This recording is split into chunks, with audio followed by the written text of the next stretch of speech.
दोस्तों आज शेषनाग और वासुकी नाग से जुड़ी कुछ कहानियाँ लेकर हाजिर हुआ हूँ। उम्मीद है आपको पसंद आएगी। तो चलो शुरू करते हैं। ये दोनों ही नाग माता कद्रू के पुत्र हैं। शेषनाग सभी नागों में ज्येष्ठ माने जाते हैं और इनके 1000 फन हैं और ये भगवान विष्णु के परम भक्त हैं और उनके साथ वैकुंठ में निवास करते हैं। इनका लक्ष्मण और बलराम के रूप में धरती पर अवतरण हुआ था। शेष नागों में सबसे शक्तिशाली हैं, क्रोधी स्वभाव के हैं। नागों में समेत इनकी माता भी इनसे भयभीत रहती थी। छल कपट करने वाली माता के विरुद्ध इन्होंने सब कुछ त्याग दिया और भगवान विष्णु के शरण में चले गए।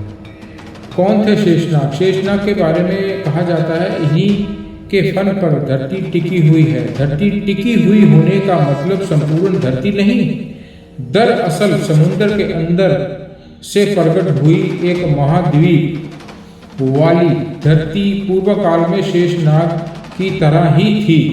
दूसरी ओर नाग मूलतः पाताल लोक में ही रहते हैं। चित्रों में अक्सर हिंदू देवी देवताओं भगवान विष्णु को शेषनाग पर लेटा हुआ चित्रित किया गया है। दरअसल शेषनाग भगवान विष्णु के सेवक हैं। मान्यता है कि शेषनाग 1000 मस्तकों वाले हैं। इनका कहीं अंत नहीं है, इसलिए इन्हें अनंत भी कहा गया है। शेष को ही अनंत कहा जाता है, जो कश्यप ऋषि की पत्नी कद्रू के बेटों में सबसे पराक्रमी प्रथम नागराज थे। कश्मीर के अनंतनाग जिला इनका गढ़ था। ऋषि कश्यप की पत्नी कद्रू के हजारों पुत्रों में से सबसे बड़े और उन सब की पराक्रमी शेषनाग ही थे।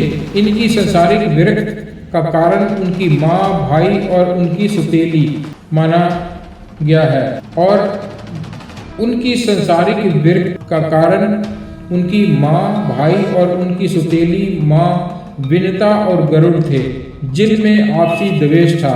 उन्होंने अपनी छली माँ और भाइयों का साथ छोड़कर गंधमादन पर्वत पर तपस्या करने को ही श्रेष्ठ माना।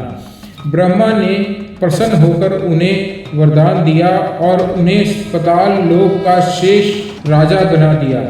इसके अलावा उन्होंने भगवान विष्णु का सेवक बनना ही अपना सबसे बड़ा पुण्य समझा।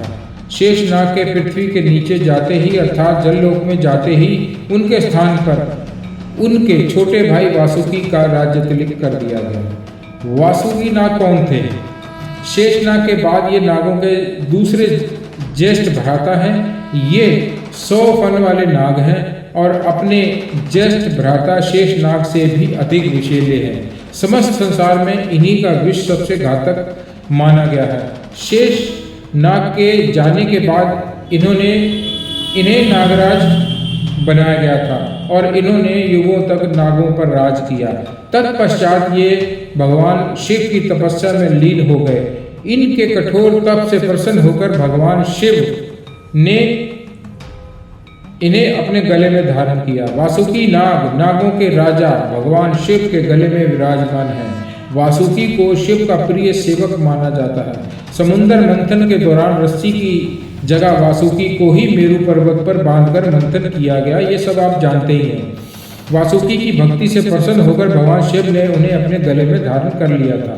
जब वासुदेव श्री कृष्ण को टोकरी में रखकर यमुना नदी पार कर रहे थे, तब भयंकर बरसात से वासुकी ने ही श्री कृष्ण की रक्षा की थी। ये आप जन्माष्टमी पे कुछ सीनों में आप देखते ही हैं। जब भगवान शिव को विष पीना पड़ा था, तब वासुकी ने भी भगवान शिव की सहायता की और विष ग्रहण किया था। वासुकी के सिर पर नागमणि होती है। वासुकी की पत्नी का नाम शतशीर्षा था। वासुकी के भाई शेषनाग हैं और बहन का नाम मनसा है, ऐसा माना जाता है। इनकी सामान्यता लंबाई यानी वासुकी की लगभग 50 फीट तक होती है।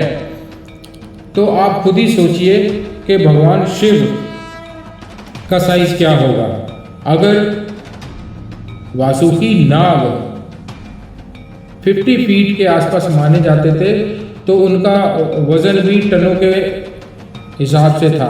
तो शिव का आकार भी बहुत बड़ा माना गया है या माना जाता है या होगा। तो ये है महानता भगवान शिव की और वासुकी की। वासुकी की और भी बहुत कहानियाँ लेकर मैं हाजिर रहूँगा।